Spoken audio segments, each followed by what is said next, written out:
Hi, everybody. I'm Elise as Another Truth on YouTube. Thank you so much for listening to me today.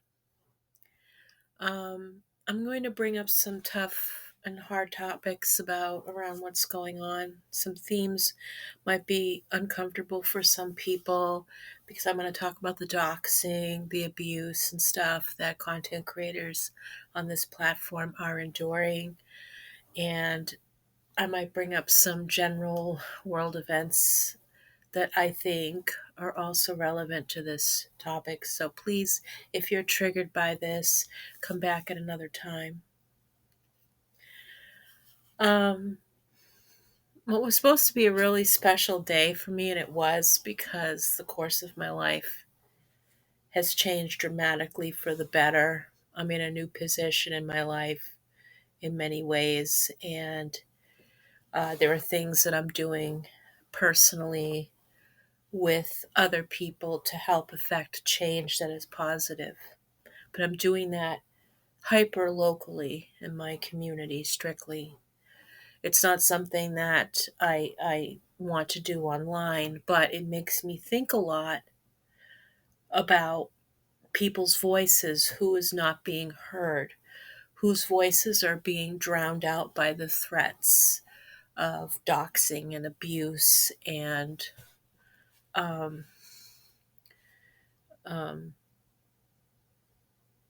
mockery and stalking and so on.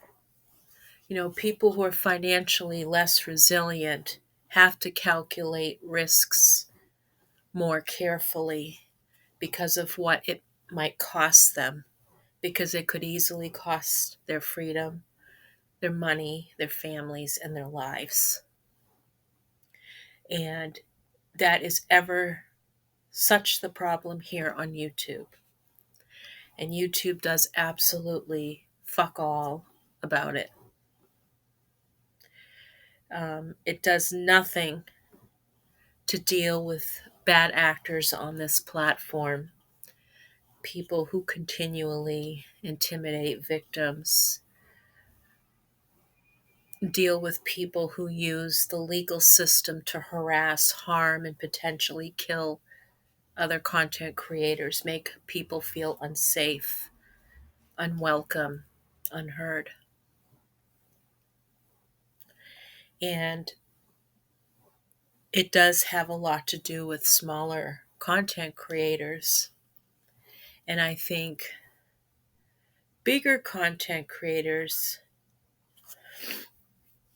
feel like they can dominate people just based on numbers and they want to wipe out the competition quickly and swiftly. And it is very frustrating. It is horrifying.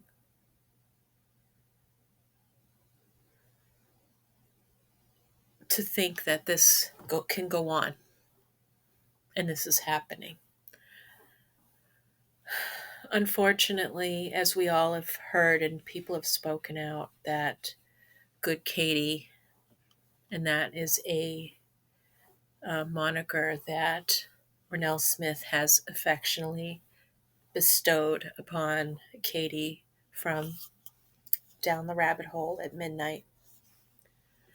And poor good Katie, because she brought a level of intellect, interest into certain matters. We didn't always agree on things because I'm in a different place. I have a different viewpoint and everything.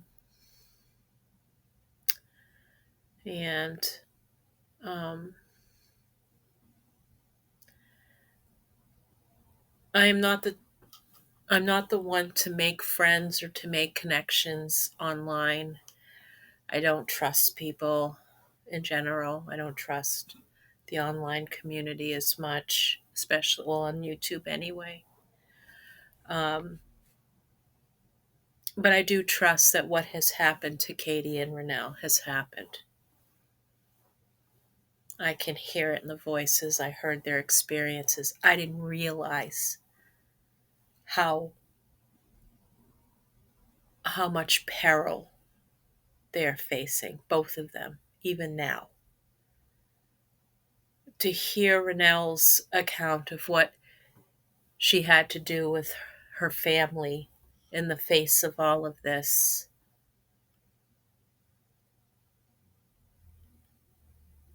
and the stuff she was going through with her husband's health, her family's safety, everything. It's appalling that she's even had to do that. It's appalling she cannot be safe because she has been doxxed and harassed and threatened with false bullshit and frivolous lawsuits and phony legal maneuvers. It's terrifying to me that a person cannot be on a platform and call out lies and disgusting behavior of content creators creating discord and chaos, which leads to safety issues for people, without having to face severe consequences for that, while the people perpetrating the bad behavior are not disciplined at all, especially if they're from a bigger community, a bigger online community. And good Katie has I had no idea.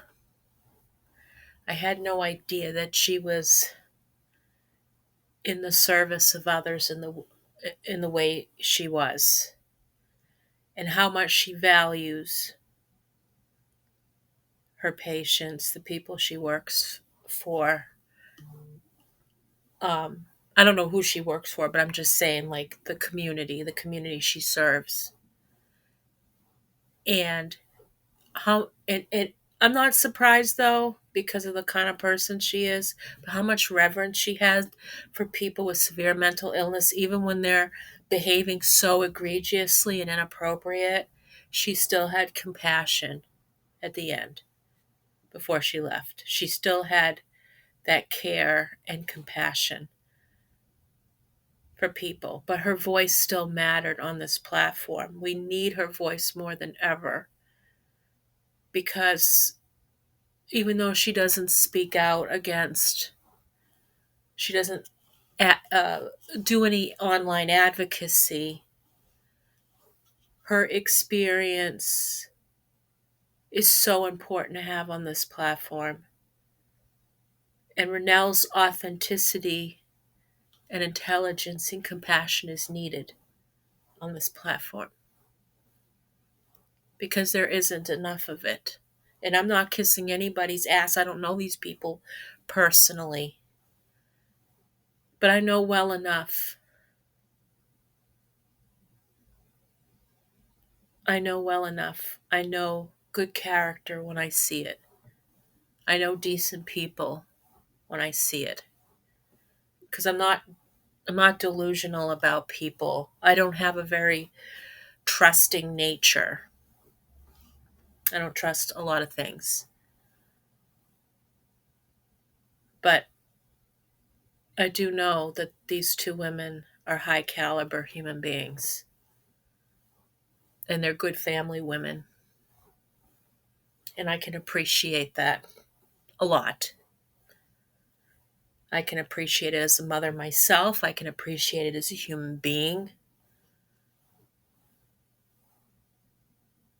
And there's just not enough people like that in the world, who bring their life experiences so boldly and relevantly to be able to serve the public in a way, even if it's the virtual public, that is responsible and caring. And these assholes have ruined it for them and for all of us, really. And it's very sad. Now, I'm not defending these people. I'm not defending these women per se, but I've never spoken with them in person. I unfortunately I could not donate to the GoFundMe. I could not post it on my um, community tab, but I'm happy to repost videos, especially if it brings attention. But I also share some of the same followers, and um, you know, so I'm sure they have the word out. And my platform is very tiny, very tiny. So I don't think it'd be useful. I don't trust GoFundMe anyway. Not the women, just the whole GoFundMe thing. Um, but I will speak up about the inequality or the inequity of voices on platforms, especially when they're a smaller community, and many other social factors along with that, and why they are marginalized and not allowed to have a say in anything without being threatened and doxxed. And it's a shame because we need their voices on this platform. And I'm getting scared that only certain people are allowed to say whatever they want and do whatever they want without consequences. But people who really didn't do anything wrong are chased off the platform,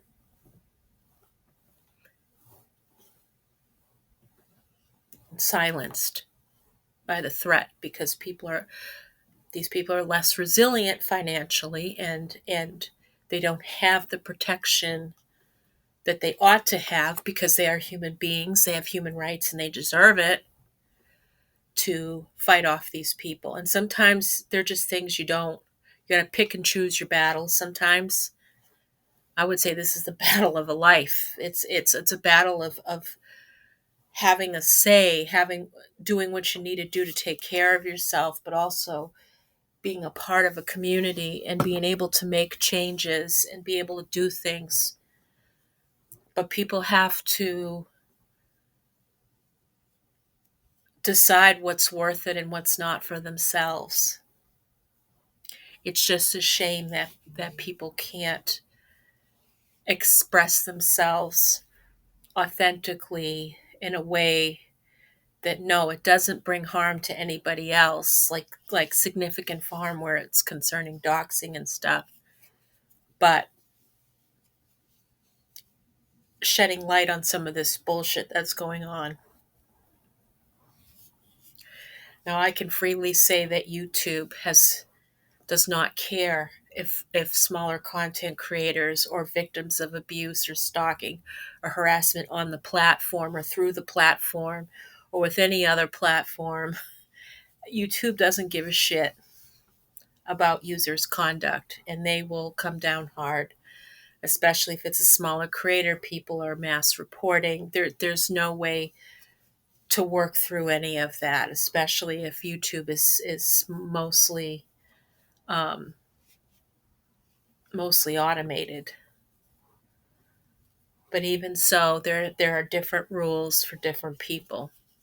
We have the Colleen Ballingers, whose channels still thrive, even as they have victims who can't speak out for themselves. YouTube does absolutely fuck all to them. I mean, this is not a safe place for families. It's not a safe place for vulnerable people or people who are less resilient. This is a festering garbage hole. I mean, there are good things on the internet. There are good things on YouTube. I see creators doing beautiful things all the time. But some of the horror stories makes one think, is it even worth it? And so are we going to chase, they're going to chase everybody's voice off the platform? It's not fair. It's really not fair. And it's disgusting. Now, as far as Katie Joy is concerned, bad Katie, as Renelle has appropriately coined. Her behavior is reprehensible and representative of somebody that is seriously, seriously troubled. And I think that a lot of what she does, it's probably fueled. And I'm not saying this to bring down people with mental illness, because I have a range of them, but I'm just saying that, it could be an alcohol induced psychosis, because there are a lot of hallucinations that one has. And I don't know if her delusional thinking is based on that. But also, I think a lot of what Katie does is intentional. She is, and it has a lot to do with her disordered thinking and her inability to maturate, to her inability to get beyond a certain stage of her life, her black and white thinking. They're either against her or not. And it's about her and her money and her life that shouldn't be touched, while she ruins that of others. And she has ruined people's lives. In my opinion, Katie Joy is not an advocate at all on any level.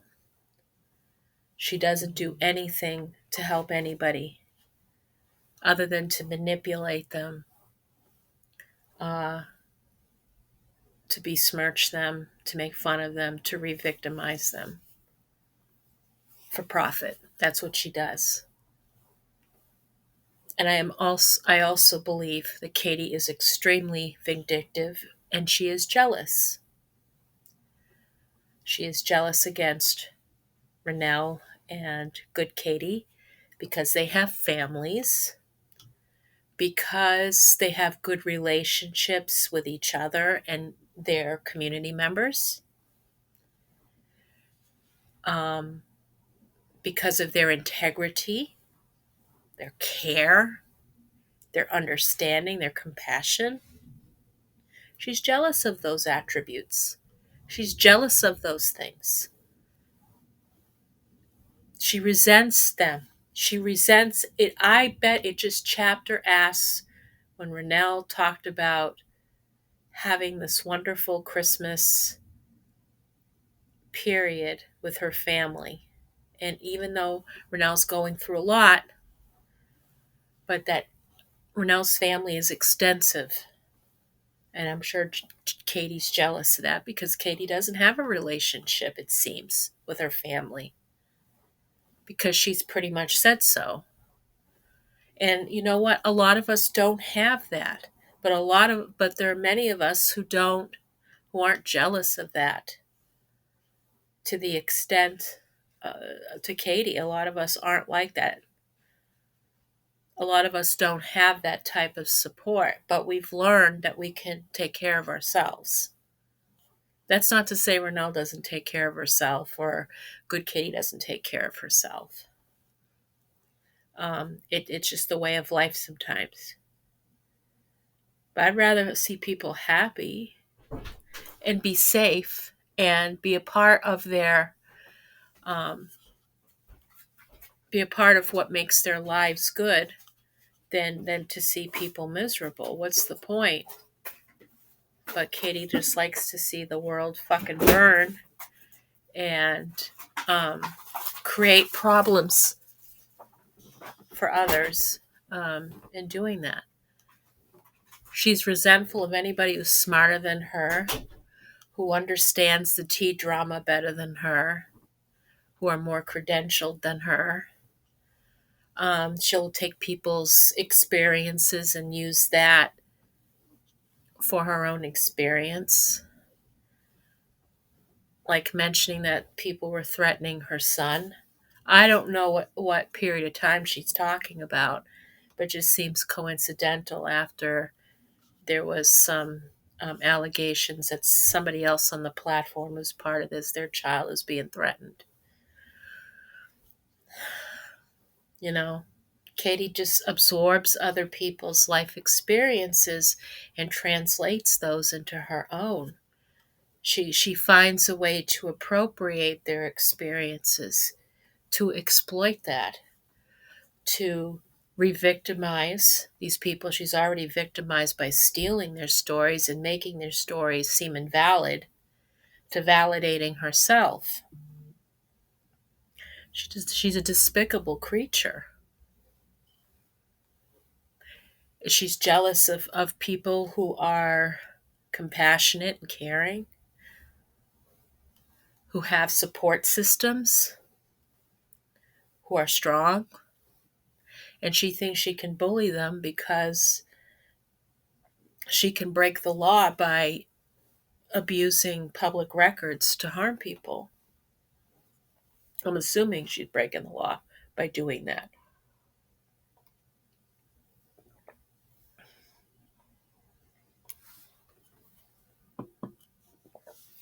And it's not going to stop. Now, I'm not the type of person, I'm not going to um, suggest mass reporting or anything like that. I'm not going to do that. If I report, I do that as an individual. And if I've reported, I will say, I have tried to report Katie in the past for things that were obvious abuses of um, the community standards to no avail. You know, um, I've done the same thing with Colleen Ballinger. Nothing's done, not just on my complaint alone. I would never, but I don't encourage anybody else to do that. I don't encourage anybody to use the law to hurt anybody, to do anything to each other.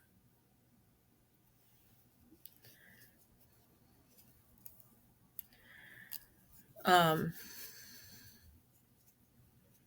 because I just don't play like that. And I don't care what Katie Joy in her personal life, how she deals with things. The stuff she brings online, yes, I'm going to speak out against. I'm going to question it and wonder about some things. But I'm not going to mass report her. I'm not going to encourage mass reporting at all. Going back to Katie, she's no advocate. She's misogynistic. She has done nothing to support and uplift women.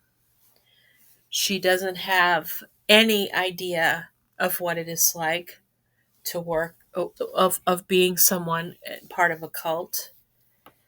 She has no credentials to speak of in that regard. To me, she sounds like, oh, I shouldn't even bring that up, like those sidewalk counselors in front of certain clinics that say that, they have no credentials at all to help people who are in trouble.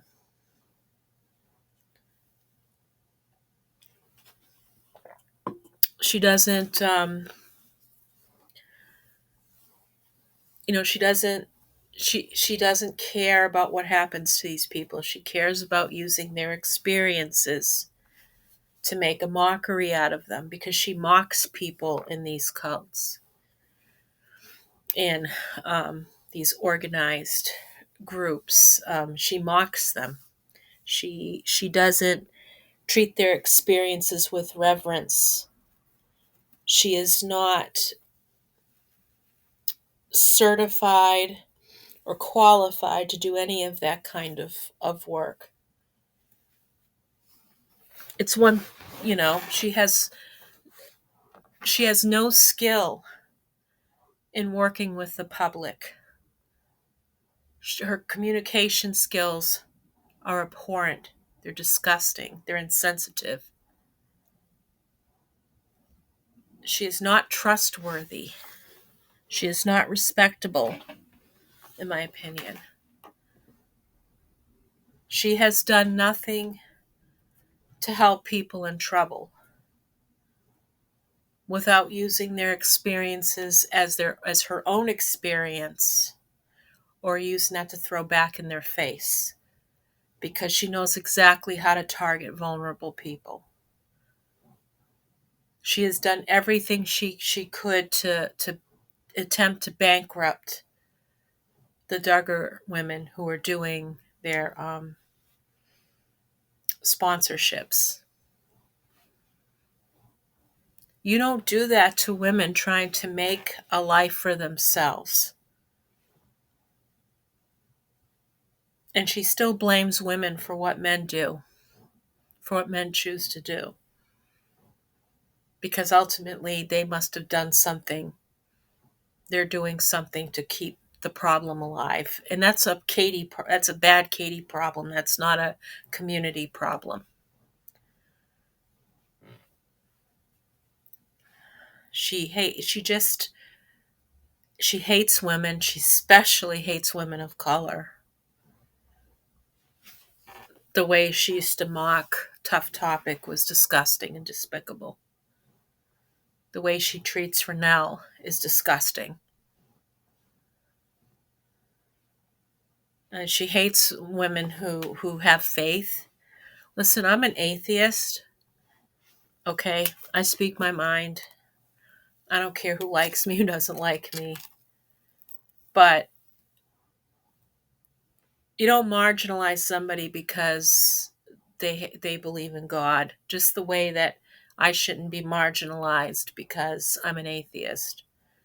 And I can have that conversation in a calm, respectful manner that there's a place for me as well in this world.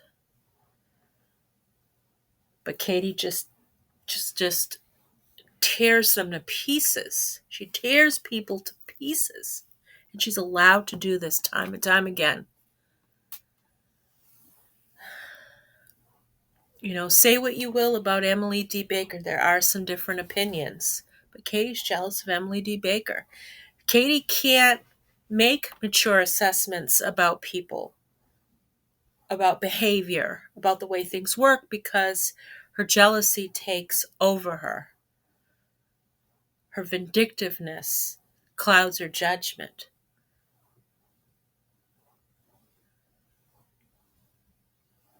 And she has absolutely no reverence for people's lives, for people's privacy, or anything like that.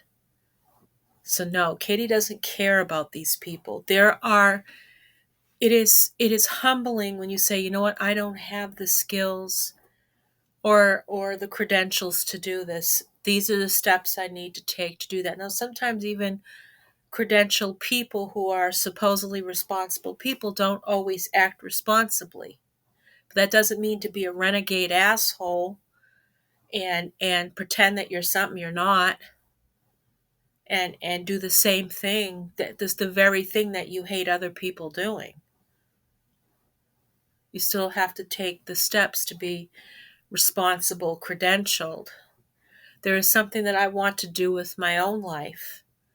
And I am doing that, but it's taking time because I want to make sure it's what I want to do. Am I making the right decisions around this?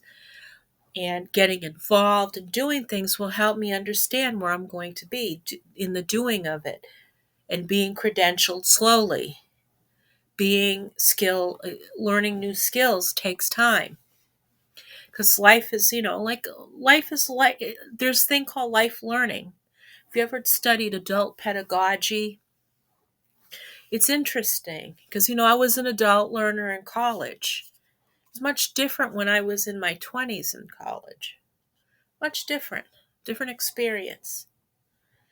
I've always said that Katie Joy could have gone back if she wanted to be, into the law field, which she can't be. Because she restricts herself by not taking care of herself, by not acting responsibly, by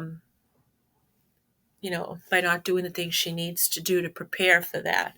She could have been a paralegal, but she's just a YouTuber talking about reality TV. That's all it is. An